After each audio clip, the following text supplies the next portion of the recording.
आज हम स्टार्ट करने जा रहे हैं 2013 का प्रीवियस ईयर का पीजीटी का पेपर। ठीक है, फर्स्ट क्वेश्चन है हमारा, तटस्थता वक्र के ढाल पर किसी बिंदु को कहते हैं तो क्या कहते हैं? वह कहते हैं प्रतिस्थापन की सीमांत दर। Option A. सेकंड क्वेश्चन है, यदि मान लें कि कोई भी सरकारी या विदेशी क्षेत्र नहीं है और उपभोग की सीमांत दर 0.8 है तो गुणक का मूल्य होगा। देखिए, गुणक का फॉर्मूला क्या होता है? गुणक का फॉर्मूला होता है 1/1 माइनस MPC। ठीक है, तो क्या होगा? 1 लिख दिया माइनस, अब 0.8 आपकी MPC दे रखी है तो 0.8, तो फॉर्मूला होगा 1/0.2।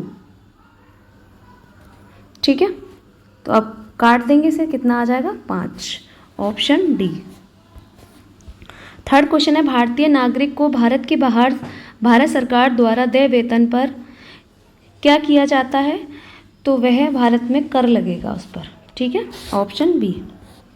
फोर्थ क्वेश्चन है, सर्वप्रथम स्वतंत्र भारत में आयकर अधिनियम किस वर्ष में पारित किया गया था? तो वह किया गया था 1961 में। Option C. ख्याति खाता होता है तो ख्याति खाता क्या होता है? वास्तविक खाता होता है। Option B. सिक्स क्वेश्चन है, निर्माण करें या खरीदे के निर्णयन में निम्नलिखित का ध्यान नहीं रखा जाएगा तो यह अपरिवर्तित स्थिर लागत का। Option D. अब क्वेश्चन है आपका 7, 5 इकाइयों के उत्पादन में एक फर्म की कुल औसत लागत कितनी है? 30 है तथा 6 इकाइयों के उत्पादन की औसत लागत 32 है, तो छठी इकाई के उत्पादन की सीमांत लागत होगी। तो कैसे निकलेगा ये क्वेश्चन? देखिए, क्या है हमारा, 5 इकाइयों की औसत लागत कितनी है तो टोटल कॉस्ट निकल आएगी औसत लागत से मल्टीप्लाई करके, 3 × 5 यानी कि 150, ऐसी 6 × 32 यानी कि कितनी हो गई आपकी वैल्यू? 6 × 32 यानी 192। ठीक है, इन दोनों का डिफरेंस कितना आ जाएगा? 42, वही आपकी छठी इकाई है। ठीक है, ऑप्शन डी। 8 क्वेश्चन है, देखिए तथा स्टाफ संगठन में स्टाफ का कार्य होता है तो क्या होता है? वह होता है रेखा को सलाह देना। Option B. 9 क्वेश्चन है, निम्नलिखित में से किस समिति ने भारत के वित्तीय क्षेत्र में सुधार हेतु सुझाव प्रस्तुत किए? तो किसने किए हैं? वह किए हैं नरसिम्हन समिति ने। Option D. अब बोल रहे हैं, एक मुक्त बाजार अर्थव्यवस्था में संसाधनों के वितरण का निर्धारण किया जाता है। किससे किया जाता है? ग्राहकों की प्राथमिकता के आधार पर। Option C. 11 क्वेश्चन है, निम्नलिखित में से कौन सी संपत्तियों पर ह्रास नहीं लगता? तो वह होती है भूमि, क्योंकि भूमि का ध्यान रखिए, भूमि पर ह्रास इसलिए नहीं लगता क्योंकि दिन पर दिन भूमि का प्राइस हमेशा बढ़ता जाता है, कम नहीं होता। ठीक है। 12 क्वेश्चन है, एक हवाई कंपनी के लिए सभी लाभ केंद्र हैं एक के अतिरिक्त कितने? हवाई जहाज के रखरखाव के अतिरिक्त ये सब क्या है? लाभ केंद्र। Option C. 13 क्वेश्चन है, एक फर्म में साझेदार क्या है? एक फर्म में साझेदार तो वह बाहरी व्यक्ति को अपना हित सभी साझेदारों की स्वीकृति से हस्तांतरित कर सकता है। Option D. अब देखिए क्या है, माध्य में से माइनस करेंगे भूस्टिक =3, फिर क्या है ब्रैकेट में माध्य। अब यहाँ पे क्या आएगा? देखिए, अभी तक कोई संख्या में माध्यिका नहीं दे रखी तो ऑप्शन होगा माध्यिका। ठीक है, इस फॉर्मूले को याद कर लीजिएगा, ये फॉर्मूला है।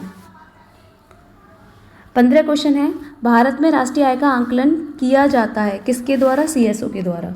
Option A. 16 क्वेश्चन है, मिश्रित अर्थव्यवस्था का अर्थ है तो मिश्रित अर्थव्यवस्था का क्या है? निजी और सरकारी क्षेत्र का सहअस्तित्व, तो यानी डी ऑप्शन। 17 क्वेश्चन है, किसी संयुक्त पूंजी कंपनी के आंतरिक अंकेक्षण में शैक्षिक योग्यता है तो वह क्या है? शैक्षिक योग्यता तो वह है हमारे कंपनी अधिनियम के अनुसार शिक्षित होना आवश्यक नहीं। Option A.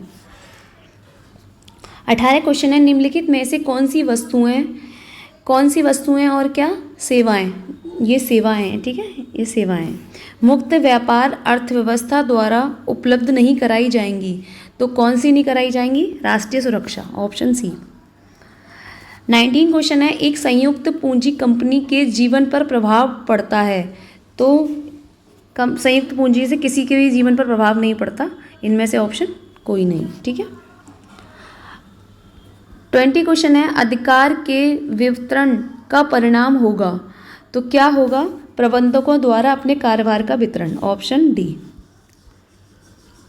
21 क्वेश्चन है, विश्व के विभिन्न देशों से एक देश द्वारा एक वर्ष के अंतकाल में विभिन्न वस्तुओं या सेवाओं के कुल लेन देन के विवरण को कहते हैं। तो भुगतान संतुलन कहते हैं, ऑप्शन डी। 22 क्वेश्चन है, मजदूरी खाते में 500 गलती से डाल दिए गए जबकि उन्हें मशीन खाते में डालकर पंजीकृत करना था। यह त्रुटि किस प्रकार की है? तो यह किस प्रकार की है? सैद्धांतिक त्रुटि है, ऑप्शन सी। 23 क्वेश्चन है, सूची ए कंपनी अधिनियम को निम्न में से किसके लिए अपनाया जा सकता है? तो वह पार्षद सीमा अंतर्नियम हेतु बनाया जा सकता है, ऑप्शन बी। 24 क्वेश्चन है, सकल हानि या लाभ ज्ञात कीजिए जबकि क्या हो रहा हो। देखिए ग्रॉस प्रॉफिट कैसे निकाला जाता है? सेल्स में से कॉस्ट ऑफ गुड्स सोल्ड को घटाकर, ठीक है। तो इसमें से ऑप्शन क्या फॉर्मूला क्या होता है? Gross profit is equal to sales minus cost of goods sold. तो इसमें से इसे घटा देंगे तो कितनी वैल्यू आ जाएगी आपकी वैल्यू आ जाएगी 3100, ऑप्शन सी। 25 क्वेश्चन है, एक्स लिमिटेड ने क्या किया है? 10 रुपये के पूर्ण याचित 30 अंशों को अपहरण जब्त किया। फिर क्या किया? जिन पर आवंटन पर 3 रुपये प्रति अंश था, याचना पर 4 रुपये प्रति अंश था और 8 रुपये प्रति अंश पूर्ण चुकता पुनः निगमित किए तो पूंजी संचय खाते हस्तांतरित किए जाएंगे। अब देखिए क्या, जब क्या करते हैं हम जब्त करते हैं तो क्या करते हैं? देखिए आवेदन पर होता है हमेशा, ठीक है। तो 30 × 3, ठीक है, तो क्या हो गया? 90 हो गया, ठीक है। फिर क्या करना है?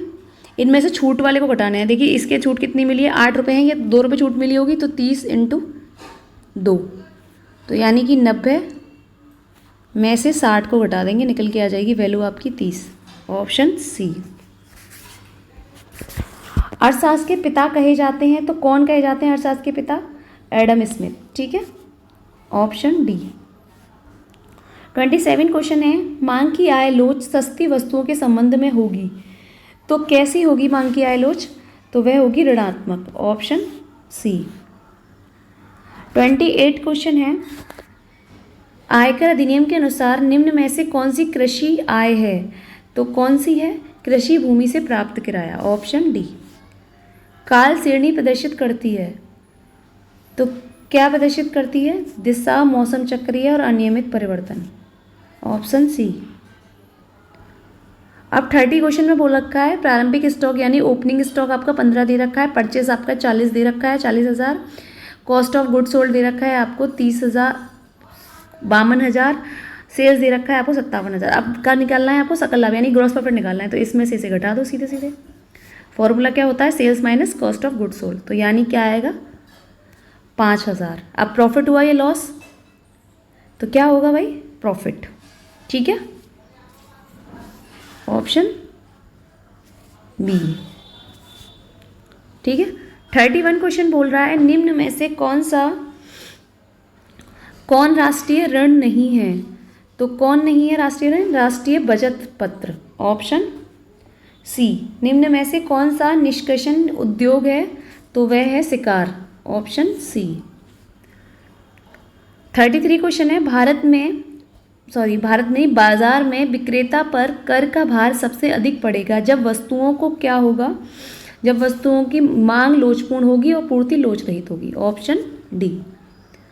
अब 34 क्वेश्चन बोलता है एक मुक्त अर्थव्यवस्था में राष्ट्रीय आय वाई होती है, ठीक है। तो वाई में देखिए, वाई में क्या करेंगे कि उपभोग है, सी माने उपभोग, आई माने विनियोग इन्वेस्टमेंट, ठीक है, जी माने गवर्नमेंट एक्सपेंसेस, एक्स माने निर्यात यानी एक्सपोर्ट और इसका मतलब है इंपोर्ट। तो सारा फॉर्मूला तो ठीक है, इन सबको प्लस करेंगे लेकिन एक्सपोर्ट में से इंपोर्ट को माइनस कर देंगे, तो ऑप्शन होगा हमारा सी, ठीक है। 35 है एक एकाधिकारी निर्धारित कर सकता है, तो क्या निर्धारित कर सकता है? मूल्य को या फिर उत्पादन को, ऑप्शन सी। 36 क्वेश्चन है यदि कारखाना मैनेजर को लाभ का 10% कमीशन उसका मशीन काट कर मिलता है, यदि लाभ 2200 रुपये है तो कमीशन होगा। तो कमीशन कैसे निकालेंगे भाई? देखिए कमीशन दे रखा है आपको 10%, ठीक है, तो निकाल दीजिए सीधे सीधे। 2200 लीजिए, ठीक है, 2200 10, और देखिए कमीशन काट कर मिलेगा बोल रहे हैं, तो इसका मतलब जोड़ दीजिए 110 हो जाएगा, ठीक है, कर दीजिए, तो कितना आ जाएगा 200, ऑप्शन बी। अब देखिए 37 क्वेश्चन है, निम्नलिखित विवरण का समांतर माध्य बताइए। अब देखिए समांतर माध्य निकाल लेंगे तो आप समांतर माध्य दो फॉर्मूले से निकाल सकते हैं, ठीक है। एक फॉर्मूला होता है आपका sigma F x upon sigma F, ठीक है, एक तो ये फॉर्मूला होता है। एक होता है A plus sigma F D upon sigma F multiply I, ठीक है, ये फॉर्मूला होता है। ये वाला होता है प्रत्यक्ष, ये वाला होता है पद विचलन, ठीक है, ठीक है। और एक और फॉर्मूला होता है सिग्मा एफ डी, कॉमा लग के यहाँ पर, और सिग्मा एफ ए प्लस करके, ठीक है, वो होता है हमारा अप्रत्यक्ष। तो सीधे सीधे हम निकाल देते हैं प्रत्यक्ष विधि से, ठीक है। तो निकाल दीजिए, इसका इससे मल्टीप्लाई करेंगे, दोनों हम एफ एक्स निकालने के लिए मल्टीप्लाई करते हैं, ठीक है, इसका इससे मल्टीप्लाई, इसका इससे मल्टीप्लाई, इसका इससे मल्टीप्लाई, इसका इससे मल्टीप्लाई, चारों डिजिट आ जाएंगी, उन्हें आप जोड़ देंगे, और फिर जो एफ है आपकी ये वाली वैल्यू, इसे आप क्या लिख देंगे, लिख देंगे। इन दोनों की वैल्यू, एफ की वैल्यू कितनी आएगी 27, ठीक है, इनको जोड़कर आप लिखेंगे और कैलकुलेट करेंगे, तो कैलकुलेशन करके वैल्यू आएगी आपकी 160.3। देखिए अगर कैलकुलेशन करने में कोई दिक्कत आ रही हो या टोटल ना आ रहा हो तो आप मुझे कमेंट कर दीजिएगा, मैं उसका रिप्लाई कर दूंगी अच्छे से, ठीक है। 38 क्वेश्चन है, क्रियात्मक संगठन का मुख्य लाभ है, तो क्या है वह विशिष्टीकरण है, ऑप्शन ए। 39 क्वेश्चन है, पोस्ट ऑफिस के एकल बचत खाते से प्राप्त ब्याज की रकम की सीमा पर करयुक्त आयकर मुक्त होता है, तो कितना होता है 3500, ठीक है, एकल बचत पर 3500, और अगर संयुक्त होता तो 7000, ठीक है। 40 क्वेश्चन है, साझेदारी फर्म की आय में साझेदार का भाग होगा, तो कैसा होगा, पूर्णतः कर मुक्त होगा, ऑप्शन सी। अब 41 क्वेश्चन है, यदि शुद्ध लाभ 1.5 लाख है, पूर्वाधिकार लाभांश 25,000 है, ठीक है, और कर आपका 10,000 है, समता अंश पूंजी प्रत्येक 10 रुपये के हिसाब से 10 लाख के प्रति अंश है, तो क्या निकालना है आपको, प्रति अंश आय होगी। तो प्रति अंश आय कैसे निकालेंगे, देखिए प्रति अंश आय का फॉर्मूला क्या होता है, फॉर्मूला होता है, प्रति अंश आय का फॉर्मूला क्या होता है, बचत लाभ, पूर्वाधिकार का बचत लाभ अपॉन, ठीक है, नंबर ऑफ इक्विटी, ठीक है।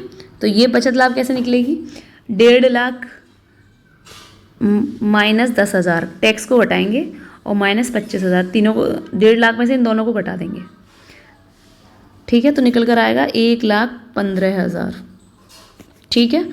और फिर नंबर ऑफ संख्या कैसे निकलेगी, इसमें इसका डिवाइड कर देंगे, निकल के आ जाएगी आपकी 1 लाख, ठीक है। तो वैल्यू निकल कर आ रही है आपकी सी ऑप्शन 1.15। 42 क्वेश्चन है, बाजार के आकार को निर्धारित करने वाला महत्वपूर्ण निर्धारक है, तो वह है विनियोजकों के लिए अवसर, ऑप्शन बी।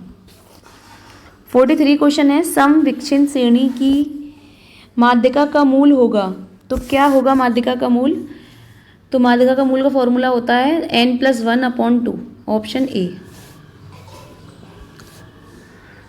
44 क्वेश्चन है, व्यवसाय का अर्थ है, तो व्यवसाय का अर्थ क्या है, उद्योग और वाणिज्य, ऑप्शन बी। 45 क्वेश्चन है, कृषि आय आयकर अधिनियम की निम्न धारा के अंतर्गत कर मुक्त है, तो वह कौन सी होगी, 10(1) के अंतर्गत, ऑप्शन डी। अब 46 क्वेश्चन है, 5 इकाइयों के उत्पादन पर चालू लागत कितनी है, 100, स्थिर लागत कितनी है, 40, तो 5 इकाइयों की कुल औसत लागत क्या होगी, तो देखिए कैसे निकालेंगे, चालू लागत कितनी है आपकी 100, ठीक है, स्थिर लागत कितनी है आपकी 40, तो दोनों को जोड़ दो, निकल कर आ गई 140। ठीक है, अब 140 को औसत लागत निकालने के लिए 5 से डिवाइड कर दो सीधे सीधे। एवरेज कॉस्ट का फॉर्मूला क्या होता है? एवरेज कॉस्ट अपॉन नंबर या क्वांटिटी। ठीक है, टोटल कॉस्ट अपॉन क्वांटिटी। ठीक है, तो अब क्या हुआ? टोटल कॉस्ट निकल आई ना, निकल आई। चलो, करंट को और फिक्स को दोनों को प्लस कर दिया, निकल कर आ गई टोटल कॉस्ट। टोटल कॉस्ट में क्यू का डिवाइड, तो निकल कर आ जाएगी आपकी कितनी वैल्यू आई? फिर निकल कर 28, ऑप्शन ए। 47 है, लागत मात्रा लाभ विश्लेषण निम्नलिखित में से किस मान्यता पर आधारित नहीं है? तो वह स्टॉक की मात्रा वर्ष में परिवर्तनशील है, ऑप्शन बी। 48 क्वेश्चन है, निम्नलिखित में से किस उद्देश्य हेतु अंश प्रवाजी का प्रयोग किया जा सकता है? तो किसके किया जाता है? इन सभी के थ्रू, ऑप्शन डी होगा। 49 क्वेश्चन है, एक देश की आर्थिक प्रगति का उचित मापक होता है, तो क्या होता है? प्रति व्यक्ति वास्तविक आय, ऑप्शन डी। 50 क्वेश्चन है, यदि महिला करदाता की कृषि आय 8,000 है, उसकी कृषि आय उसकी कुल आय से जोड़ी जाए तो उसकी आय निम्नलिखित में से निम्नलिखित से अधिक होगी। तो देखिए क्या होता है, 2 लाख से अधिक होती है तब टैक्स लगाया जाता है। ठीक है, तो क्या होगी? 2 लाख, ऑप्शन सी। अब 51 क्वेश्चन है, फिक्स लॉन्ग लायबिलिटी आपकी 5 लाख है, फिक्स एसेट्स आपका 12 लाख है, कैपिटल आपकी 8,05,000 है और करंट लायबिलिटी आपकी 2.5 लाख है और करंट एसेट्स आपका 4 लाख है। तो निकालना है आपको सॉल्वेंसी एफिशिएंसी रेशो। तो कैसे निकालेंगे? सॉल्वेंसी एफिशिएंसी रेशो का फॉर्मूला होता है liability upon share capital plus profit. अब क्या हुआ? लायबिलिटी आपको कितनी दे रखी है? देखिए, एक लायबिलिटी ये है 5 लाख की, एक ये है आपकी 2.5 लाख की। ठीक है, तो हो गए आपके 7.5 लाख। ठीक है, और कैपिटल आपकी दे रखी है शेयर कैपिटल 8,50,000 और प्रॉफिट कुछ है नहीं, तो 8,50,000 निकाल दीजिए। ठीक है, 15/7 ऑप्शन सी होगा आपका। ठीक है, 51 क्वेश्चन है, निम्नलिखित में से कौन सा सही समीकरण है? तो है वह संपत्ति इक्वल दायित्व प्लस पूंजी, ऑप्शन सी। 53 क्वेश्चन है, निम्नलिखित में से सभी स्थिर लागत हैं एक को छोड़कर। अब देखिए सारी क्या है? स्थिर लागत हैं, लेकिन सिर्फ एक को छोड़ना है, वो कौन सी है? तो वह होता है लाइसेंस फीस, वो चेंज होती रहती है। ठीक है, अब 54 क्वेश्चन है, आपको ये सब चीज़ें दे रखी हैं, इसका औसत निकालना है। तो देखिए औसत क्या होगा? देखिए ये प्लस के हैं, ये माइनस के हैं, तो जाहिर सी बात है प्लस के माइनस से कट जाएंगे, तो ऑप्शन आपका 0 के 0। 55 क्वेश्चन है, यदि परिचालन कोष 42,000 है, प्लांट एवं मशीनरी पर ह्रास आपका 5,000 है, तो लाभ होगा। तो लाभ क्या होगा? देखिए 42,000 आपका ये है परिचालन कोष यानी ऑपरेटिंग फंड में से ह्रास घटा देंगे तो आपका प्रॉफिट निकल के आ जाएगा। तो कितना निकलेगा आपका? 37,000, ऑप्शन ए। ठीक है, बैंक से भुनाया गया बिल क्या कहलाता है? तो वह कहलाता है इनमें से कोई नहीं, ऑप्शन डी होगा। 57 क्वेश्चन है, जब भी समंक गति दूरी और तथा समय से संबंधित है तो उसका श्रेष्ठ औसत होगा। तो क्या होगा? उसका श्रेष्ठ औसत माध्यिका होगा, ऑप्शन ए। 58 क्वेश्चन है, एक फर्म जो नावों का निर्माण करती है की प्रतिमा स्थिर लागत 2,60,000 है, नाव का विक्रय मूल्य 35,000 है, परिवर्तनशील लागत प्रति नाव 15,000 है, बोर्ड यार्ड में 20 नावें प्रतिमाह निर्माण की जा सकती हैं, तो संरक्षित उत्पादन निकालना है। तो कैसे निकालते हैं संरक्षित उत्पादन? फॉर्मूला होता है आपका fix cost upon selling price minus variable cost. ठीक है, यूनिट में निकालना है। ठीक है ना, उत्पादन बोला है, संरक्षित बिंदु का उत्पादन। ठीक है, तो यूनिट पे निकालने के देखेंगे पहले कि निकल रहा है नहीं निकल रहा। तो स्थिर लागत कितनी है? 2,60,000। ठीक है, और सेलिंग प्राइस कितना है आपका? 35,000 ये है। ठीक है, और परिवर्तनशील आपका 15,000 है, यानी कितना माइनस करके आएगा? 20,000। तो निकाल दीजिए कितना आ रहा है आपका? 2,60,000 का 20 से करेंगे 20,000 से तो आपका निकलेगा 13 है, ऑप्शन बी। 59 क्वेश्चन है, वर्ष के मध्य दिए गए लाभांश को प्रदर्शित करेंगे, तो किस में करेंगे? लाभांश समायोजन खाते में, ऑप्शन बी।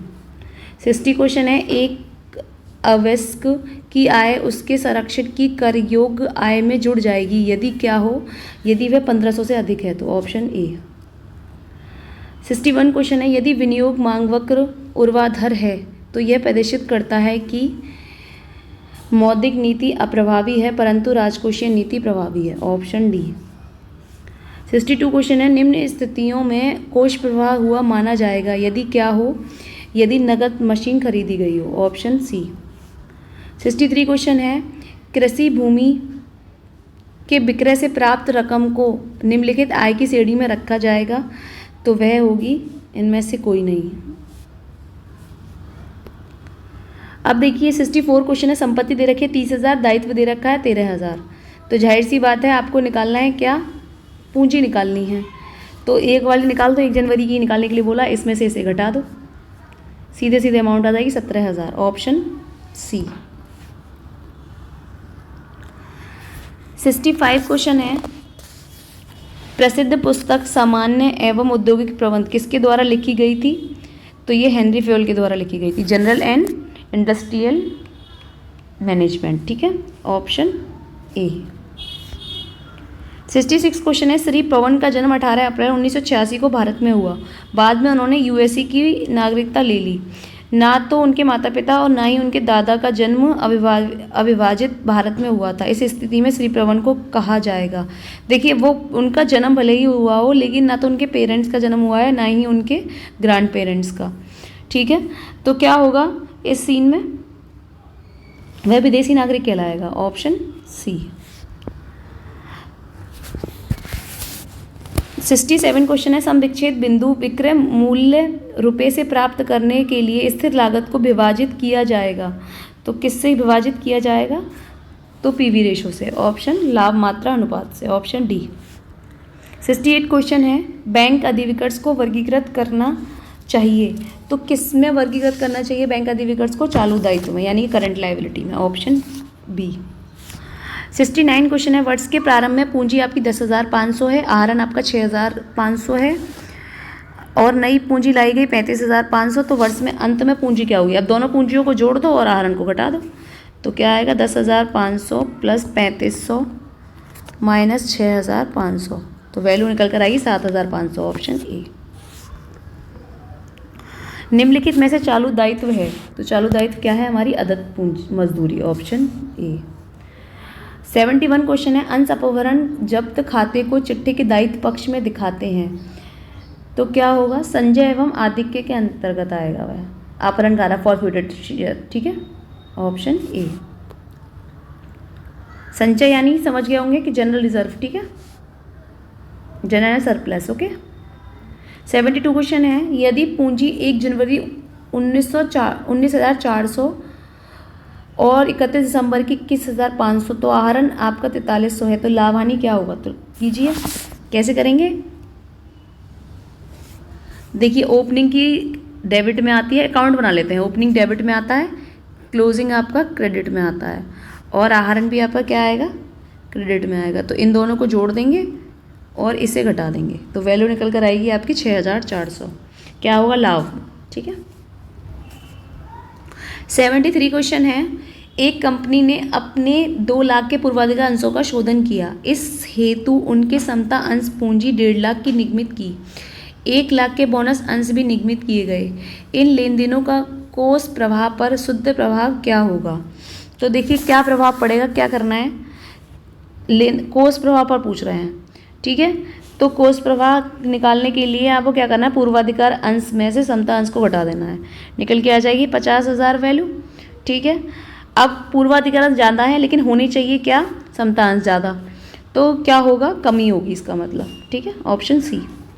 74 है, ग्राफ में उपभोक्ता की बचत का क्षेत्र होता है, तो वह होता है ग्राफ वक्र के नीचे और मूल्य रेखा के ऊपर, ऑप्शन ए। 75 क्वेश्चन है, कोष प्रवाह विवरण में कोष का अर्थ है, तो क्या है? कार्यशील पूंजी, ऑप्शन डी।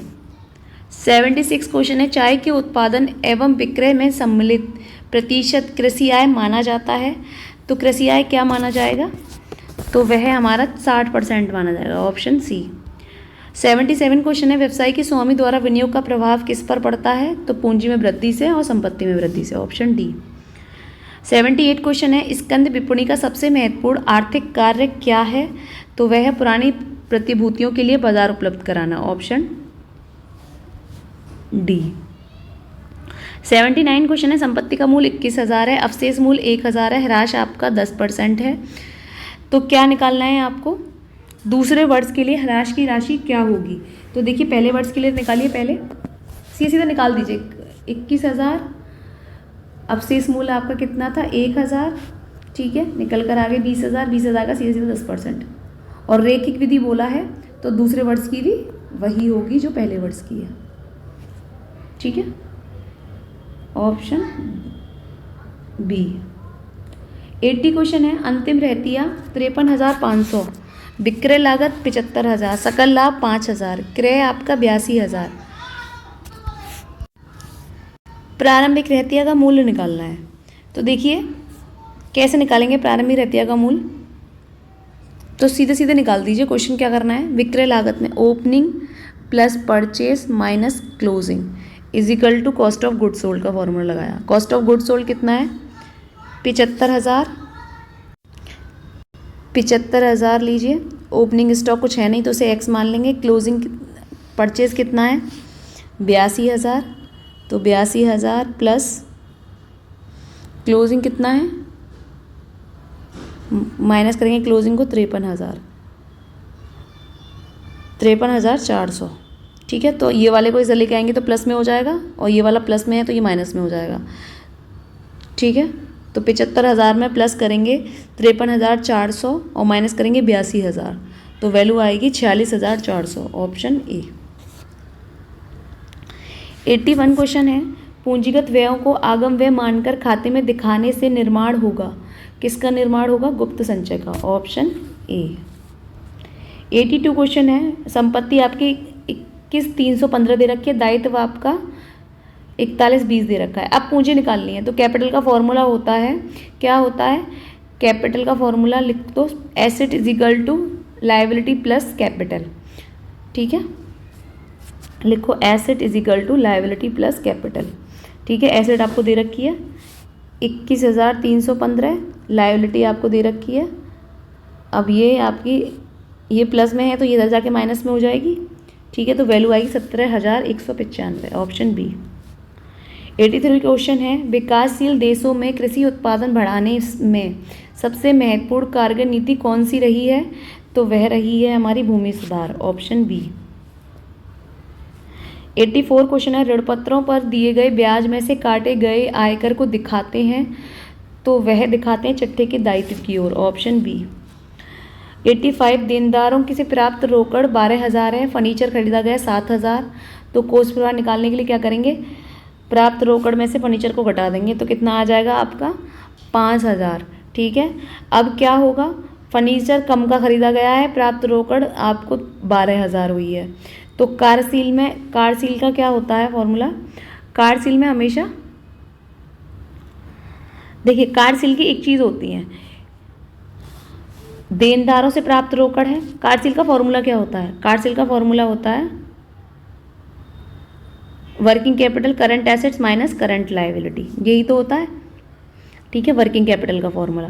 तो कैसे निकालेंगे, फर्नीचर दिया गया है 7,000, कैश आपकी 7,000 में आ रही है,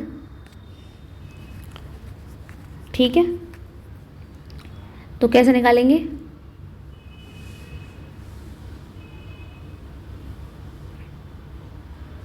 अब देखिए 12,000 पर कोई प्रभाव नहीं पड़ रहा, क्यों नहीं पड़ रहा 12,000 पर कोई भी प्रभाव, क्योंकि ये तो जब प्राप्त हुई दोनों ही आपकी कैश में आ रही है, देखिए कैश भी आपकी किस में आ रही है, करंट में, और देनदार भी आपका करंट में आ रहा है, तो इसलिए इन दोनों का कोई फर्क नहीं पड़ रहा।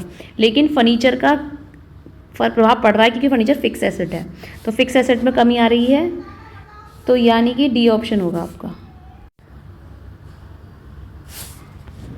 86 क्वेश्चन है, आय के अंतर्गत निम्नलिखित प्राप्तियों को सम्मिलित किया जा सकता है, तो वैधानिक तथा अवैधानिक प्राप्तियों से, ऑप्शन सी। 87 क्वेश्चन है, खुले बाजार की क्रियाएं हिस्सा हैं किसका? साख नीति का, ऑप्शन डी। अब देखिए 88 क्वेश्चन बोला है, पूरे देश का शुद्ध विक्रय आपका 2.5 लाख है, ठीक है। देनदार आपका 50,000 है, तो उधार विक्रय का दैनिक औसत क्या होगा? तो देखिए निकाल दीजिए, डेट टर्नओवर रेशियो निकालना है आपको। डेटर टर्नओवर रेशियो का फॉर्मूला क्या होता है? Sales upon debtors multiply. अब देखिए दिन में दे रखा है तो क्या निकालेंगे? 365, ठीक है। तो निकाल दीजिए, देनदार 2.5 लाख, 50,000,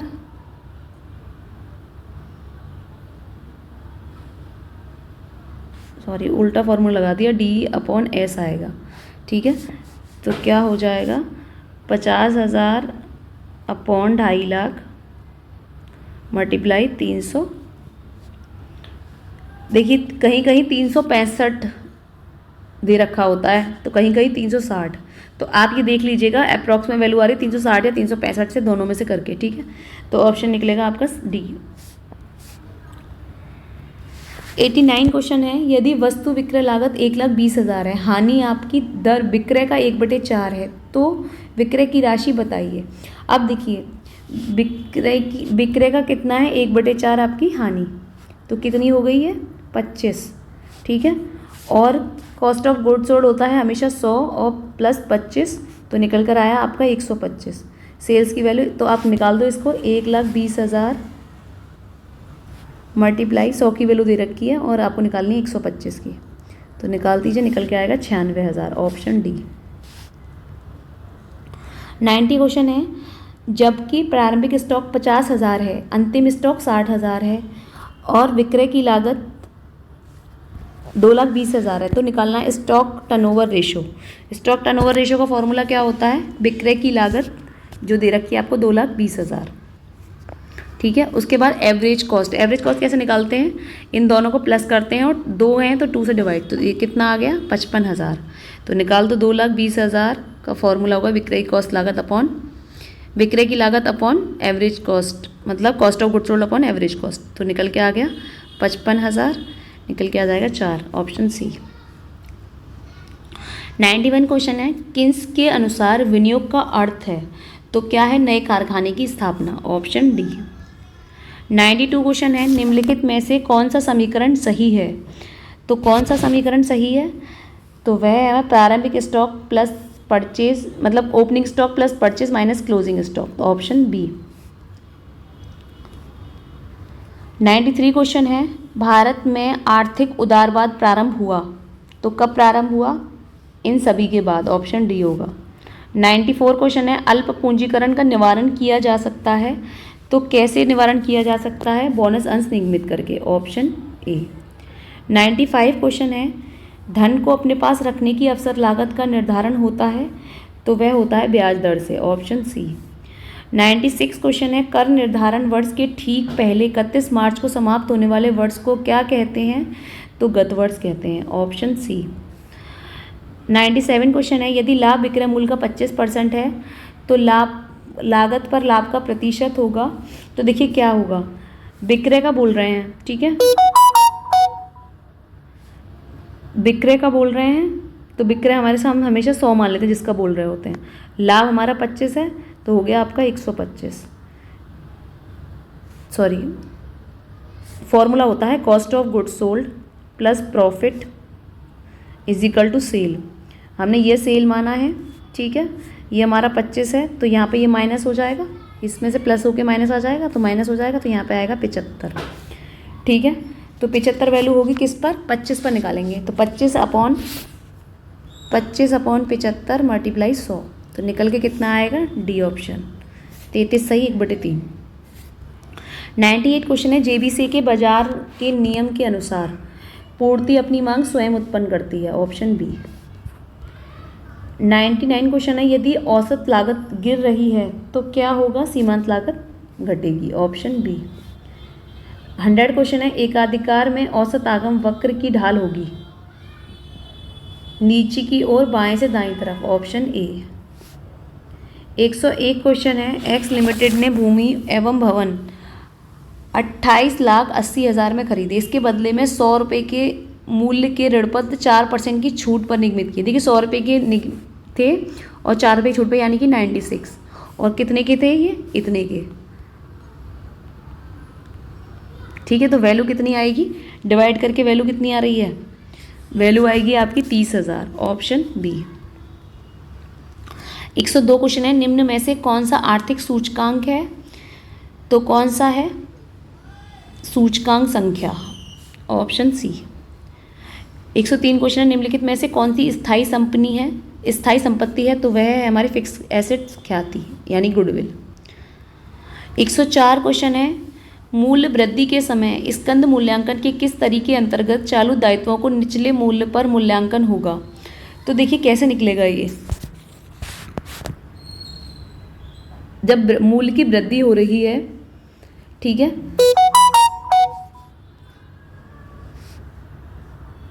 जब मूल्य की वृद्धि हो रही हो तो लीफो निकलेगा, और मूल्य की कमी हो रही हो तो फीफो निकलेगा। ठीक है, तो इसका मतलब मूल्य में वृद्धि हो रही है तो लीफो आंसर होगा इसका।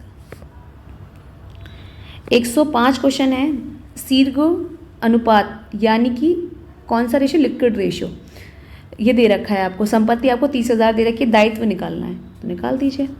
क्या फॉर्मूला था? Liquid assets upon liquid current liability. ठीक है, तो ये आपको ऑलरेडी दे रखा है 1.51, और एसेट्स आपको 30,000 दे रखी है। ठीक है, करंट लायबिलिटी निकालना है, इसका इससे मल्टीप्लाई, इसका इससे मल्टीप्लाई, 30,000 का डिवाइड कर दो सीधे सीधे 1.5 लाख से, 1.5 से, तो कितनी वैल्यू आ जाएगी? आपकी वैल्यू निकलेगी 20,000, ऑप्शन ए। 106 क्वेश्चन है, भारत में ढांचागत सुविधाओं के अंतर्गत सम्मिलित नहीं है, तो क्या सम्मिलित नहीं है? तो बीमा सम्मिलित नहीं है, ऑप्शन बी। 107 क्वेश्चन है, यदि नीली जींस के मूल्य में वृद्धि के कारण टेनिस जूतों की मांग में वृद्धि हो जाती है, तो नीली जींस और टेनिस के जूते किस प्रकार की वस्तुएं हैं? तो वह होंगी पूरक वस्तुएं, ऑप्शन ए। 108 क्वेश्चन है, एक व्यवसाय की शुद्ध संपत्तियां 1 जनवरी और 31 जनवरी को इतनी इतनी दे रखी हैं। मालिक द्वारा जनवरी में 2,000 और विनियोजित किए गए 6,000 आहरित किए गए हैं, तो माह का शुद्ध आय क्या होगी? तो कैसे निकालेंगे शुद्ध आय को? देखिए पहले तो आपकी ओपनिंग की चीज़ों को देखेंगे, पहले क्लोजिंग की दे रखी है, ये दे रखा है आपका 38,000 और 2,000। ठीक है, मालिक द्वारा विनियोजित किया गया है, तो कितना हो गया आपका? 44,000, सॉरी 38 नहीं, ये 2 नहीं, ये 6। ठीक है, आहरित कितना हो गया? ये हो गया 44,000 आपका। ठीक है, क्लोजिंग हमेशा क्रेडिट में आता है, तो क्लोजिंग को हमने लिख लिया 38,000, और हमारा आहरण भी 6,000 भी आएगा, तो हमारा 44,000 हो गया। ठीक है, और 39,000 और 5,000, 39 और 2,000 हम माइनस कर देंगे, तो वैल्यू निकलेगी हमारी 3,000। अब प्रॉफिट होगा या लॉस? तो हमारा क्या हो रहा है? देखिए ये वाली वैल्यू, डेबिट वाली वैल्यू क्रेडिट वाली वैल्यू से कम है। ठीक है, क्या है? डेबिट वाली वैल्यू क्रेडिट वाली वैल्यू से कम है, लेकिन यहाँ पे 3,000 ही वैल्यू दे रखी है, तो ये वाला ऑप्शन बी होगा। 109 क्वेश्चन है, एक कंपनी ने प्रपत्र जारी करके 2,000 अंशों के लिए आवेदन आमंत्रित किए। 3,000 अंशों के आवेदन पत्र प्राप्त हुए। 2,400 अंशों के आवेदन पत्रों में समानुपात में अंशों का आवंटन किया गया। यदि श्री रमेश को 40 अंश आवंटित हुए तो उन्होंने कितने अंश हेतु आवेदन किया होगा? देखिए कैसे निकालेंगे, हमें आवेदन से, हमें ये वाले 3,000 जो आवेदन प्राप्त हुए हैं इससे हमें कोई मतलब नहीं है, हम लिखेंगे 24,000 जो हमें आवंटन किए करने हैं। 2,400 अपॉन 2,000, और कितने शेयर हैं? 40 शेयर पर, तो निकाल दीजिए सीधे सीधे, आएगा 48, ऑप्शन सी। 110 क्वेश्चन है, प्रबंधन द्वारा नियंत्रण का कार्य निम्नलिखित के बिना संभव नहीं है, तो किसके बिना? योजना के बिना, ऑप्शन ए। ठीक है, 111 क्वेश्चन है, एक प्रकाशक द्वारा कॉपीराइट प्राप्त करने के लिए किया गया खर्च क्या कहलाता है? पूंजीगत खर्च, ऑप्शन ए। 112 क्वेश्चन है, आयकर के लिए अति वरिष्ठ, अब देखिए मतलब सीनियर सिटीजन की बात हो रही है। नागरिक वह व्यक्ति होता है जिसकी आयु निम्नलिखित से अधिक है, तो किससे? 80 से अधिक है, ऑप्शन सी। 113 क्वेश्चन, कर्मचारियों की शिक्षा और गुणों के आधार पर वर्गीकरण को हम कह सकते हैं तो द्विमुखी वर्गीकरण, ऑप्शन ए। 114 क्वेश्चन, माल की लागत यानी कॉस्ट ऑफ गुड्स सोल्ड 1,20,000 दे रखा है। सकल हानि आपको विक्रय का 1/4 है। देखिए ये वाला क्वेश्चन तो हमने सॉल्व ही किया है, ठीक है, 2 बार आ चुका है, तो इसका ऑप्शन हमारा बी होगा। 115 क्वेश्चन है, व्यावसायिक उद्देश्य की समुचित परिभाषा क्या होगी? तो क्या होगी? नए ग्राहकों का सृजन करना, ऑप्शन ए।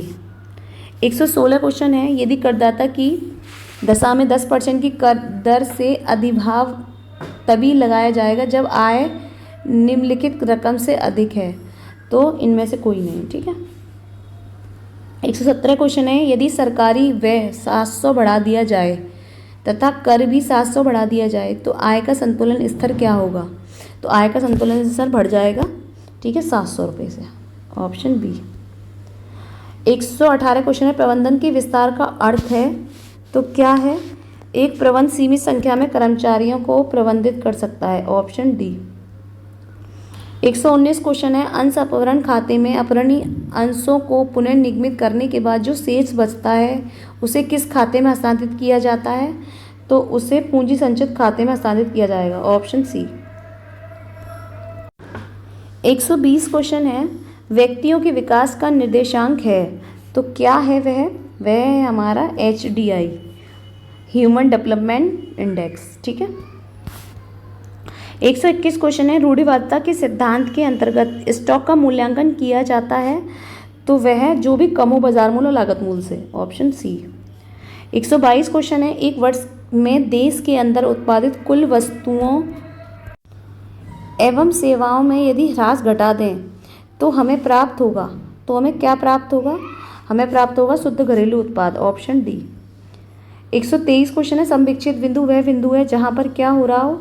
ना तो लाभ हो ना हानि हो, दत्तांश व स्थिर लागत समान हो, कुल आय कुल लागत के बराबर होती है, यानी कि उपयुक्त सभी। 124 क्वेश्चन है, जब रोकड़ 10,000 है, स्टॉक 25,000 है, इन्वेस्टमेंट 5,000 है, डेट क्रेडिटर आपका 22,000 है, बैंक अधिविकर्ष 8,000 है, तो करंट रेशियो निकालना है आपको। तो देखिए करंट एसेट्स ऊपर लिखना है, करंट लायबिलिटी नीचे। अब करंट एसेट में क्या क्या चीज़ आती है? ये करंट एसेट्स में आता है, तो ये है आपका करंट एसेट्स, ये करंट एसेट्स और ये भी आपका करंट एसेट्स। आता है 5,000 या नहीं, ये बताइए। इन्वेस्टमेंट आएगा? नहीं आएगा, तो करंट एसेट्स हो गया, ठीक है। ये तीनों करंट एसेट्स और ये लायबिलिटी, तो लिख दीजिए 25,000 10 35,000 और 5 40,000, ये आ गया 40,000 आपकी वैल्यू, ये 22,000 30,000, ठीक है। तो हो गया रेशो आपका सी ऑप्शन। 125 क्वेश्चन है, टेलर द्वारा विकसित क्रियात्मक संगठन में निम्नलिखित उपलब्ध है तो क्या उपलब्ध है? आदेशों की एक रूपता का सिद्धांत, ऑप्शन सी, ठीक है। आज की क्लास हम यहीं पे ख़त्म करते हैं, फिर मिलेंगे नेक्स्ट वीक। अब हम 2011 का प्रीवियस ईयर का UPPGT का एग्ज़ाम कराएंगे।